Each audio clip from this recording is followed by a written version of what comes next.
നല്ല ആരോഗ്യത്തിനും അതുപോലെ തന്നെ ഇമ്മ്യൂണിറ്റി കൂടാനും യൂസ് ചെയ്യാവുന്ന ഒരു ഹെൽത്ത് മിക്സ് പൗഡറോ അല്ലെങ്കിൽ പ്രോട്ടീൻ ലഡുവെന്നോ ബയോട്ടിൻ ലഡുവെന്നൊക്കെ ഇതിനെ പറയാം. ഇത് ഉണ്ടാക്കാനായിട്ട് നമുക്ക് വേണമെന്ന് തോന്നുന്ന എല്ലാ സീഡ്സും നട്ട്സൊക്കെ യൂസ് ചെയ്യാം. ഞാനിപ്പോൾ എടുത്തിട്ടുള്ള എല്ലാ സീഡ്സും നട്ട്സും അഫോർഡബിളും അതുപോലെ കാൽസ്യവും ഫൈബറും പ്രോട്ടീനൊക്കെ റിച്ച് ആയിട്ടുള്ളതാണ്. പംകിൻ സീഡ്സും സൺഫ്ലവർ സീഡ്സും മസ്റ്റ് ആയിട്ട് എടുക്കണം. ഹെയറിനും സ്കിന്നിനും ഒക്കെ ഭയങ്കര നല്ലതാണ്. നല്ല ഉറക്കം കിട്ടാനും പംകിൻ സീഡ്സ് നല്ലതാണ്. കാൽസ്യവും ഫൈബറും റിച്ച് ആയിട്ടുള്ള റാഗിയും അതുപോലെ ഹെയർ ഗ്രോത്ത് ഒക്കെ സ്റ്റിമുലേറ്റ് ചെയ്യുന്ന ഫ്ലാക്സ് സീഡ്സും ആണ് എടുത്തിട്ടുള്ളത്. വേദനയൊക്കെ മാറ്റി ശരീരത്തിന് കുറച്ചും കൂടി ബലം തരാൻ സഹായിക്കുന്ന ഒന്നാണ് നവരേരി. പിന്നെ നിർബന്ധമായിട്ട് യൂസ് ചെയ്യേണ്ട ഒന്നാണ് എള്ള്. എല്ലിനും പല്ലിനും ബലം കിട്ടാനും അതുപോലെ മുടിക്ക് കുറച്ചും കൂടി ആരോഗ്യം കിട്ടാനൊക്കെ ഇത് നല്ലതാണ്. പിന്നെ സോയാബീൻസ് യൂസ് ചെയ്യുന്നത് നല്ലതാണ്. നമ്മൾ ഈ കറി വെക്കാൻ യൂസ് ചെയ്യുന്ന സോയാബീൻസ് അല്ല, അല്ലാതെ നമുക്ക് മാർക്കറ്റിൽ നിന്ന് മേടിക്കാൻ കിട്ടും. വാട്ടർ മെലോൺ സീഡ്സ്, അങ്ങനെ എല്ലാ ടൈപ്പ് സീഡ്സും നമുക്ക് യൂസ് ചെയ്യാം. വാൾനട്ടും അണ്ടിപ്പരിപ്പും ബദാമും നിലക്കടലയും ആഡ് ചെയ്യുമ്പം അളവ് കുറച്ചൊന്ന് കൺട്രോൾ ചെയ്തിട്ട് ആഡ് ചെയ്താൽ മതി. ഇല്ലെങ്കിൽ ഇത് മിക്സിയിൽ ഗ്രൈൻഡ് ചെയ്യുമ്പോൾ നന്നായിട്ട് ഓയിൽ പ്രൊഡ്യൂസ് ചെയ്യും. ഒരു 2 കിലോഗ്രാമിന്റെ ഹെൽത്ത് മിക്സ് പൗഡർ ആണ് നമ്മൾ ഉണ്ടാക്കുന്നതെങ്കിൽ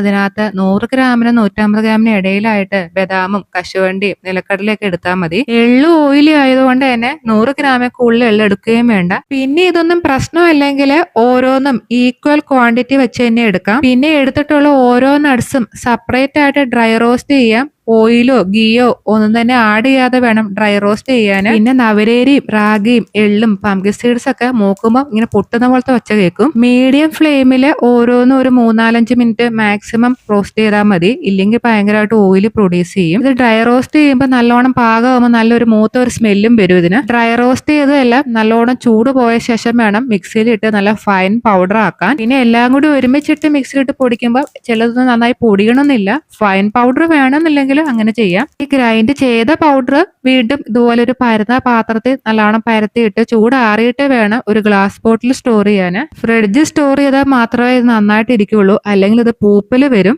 ഒരു 2-3 മാസമൊക്കെ ഫ്രിഡ്ജിൽ നമുക്ക് കേടുകൂടാതെ സ്റ്റോർ ചെയ്യാൻ പറ്റും. ഫ്രിഡ്ജിൽ സ്റ്റോർ ചെയ്യാതെ ഇത് പുറത്ത് വെക്കുവാണെങ്കിൽ 1-2 ആഴ്ചയൊക്കെ റൂം ടെമ്പറേച്ചറിൽ സ്റ്റോർ ചെയ്യാൻ പറ്റത്തുള്ളൂ.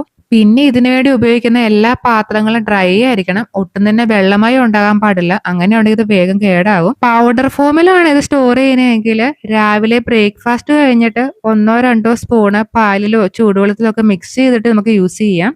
ഈ നട്ട്സ് പൗഡറിന് കുറച്ചും കൂടി ടേസ്റ്റ് കിട്ടാൻ കുറച്ച് വാനില പൗഡറോ അല്ലെങ്കിൽ കൊക്കോ പൗഡറോ ഒക്കെ വേണമെങ്കിൽ ആഡ് ചെയ്യാം. പാല് യൂസ് ചെയ്യാത്തവരാണെങ്കിൽ ഈ പൗഡർ ദോശമാവിലൊക്കെ മിക്സ് ചെയ്തിട്ടോ അല്ലെങ്കിൽ സ്നാക്സിന്റെ കൂടെ ഒക്കെ മിക്സ് ചെയ്ത് യൂസ് ചെയ്യാം. ബയോട്ടിൻ ലഡുവായിട്ട് ഉണ്ടാക്കുന്നതുകൊണ്ട് തന്നെ ഇതിനകത്തോട്ട് നെയ്യിൽ വറുത്ത ഉണക്കമുന്തിരിയും കുറച്ച് അത്തിപ്പഴവും ഡ്രൈ റോസ്റ്റ് ചെയ്ത തേങ്ങയും കുറച്ച് അണ്ടിപ്പരിപ്പും കൂടി ഇതിനകത്ത് ആഡ് ചെയ്യുന്നുണ്ട്. തേങ്ങയിലെ വെള്ളമൊക്കെ വറ്റി നന്നായി ഡ്രൈ ആയാൽ മതി. ഒരുപാട് ചുമന്ന കളറൊന്നും ആവണ്ട. ഇനി ഇതിലേക്ക് കുറച്ച് ശർക്കര പാനി ഒഴിച്ച് നന്നായി മിക്സ് ചെയ്യാം. ഇതിലേക്ക് ഫുള്ളായിട്ട് പാനി ഒഴിക്കേണ്ട. ആദ്യം തന്നെ കുറച്ചൊരു സൈഡിൽ ഒഴിച്ചിട്ട് മിക്സ് ചെയ്ത് ചെറു ചൂടോടെ തന്നെ ഇത് ലഡുവാക്കാം. ഇത് ഫുള്ളായിട്ട് പാനി ഒഴിക്കുവാണെങ്കിൽ നമ്മൾ ലഡുവാക്കി വരുമ്പോഴേക്ക് ചൂട് പോയിട്ട് പിന്നെ ഉരുട്ടാൻ പറ്റില്ല. ശർക്കര പാനി ആഡ് ചെയ്യുമ്പോഴും ഒരുപാട് മധുരം ആഡ് ചെയ്യണ്ട. ആവശ്യത്തിന് ഇത് ഉരുട്ടാൻ പാകത്തിനുള്ള അത്രയും മതി. കുറഞ്ഞു പോയാലും ഇത് വേഗം കേടാകും. ഒരു ദിവസം ഒരു ലഡു വെച്ച് കഴിക്കാം, അത് കൂടുതൽ കഴിക്കേണ്ട ഒരു ദിവസം.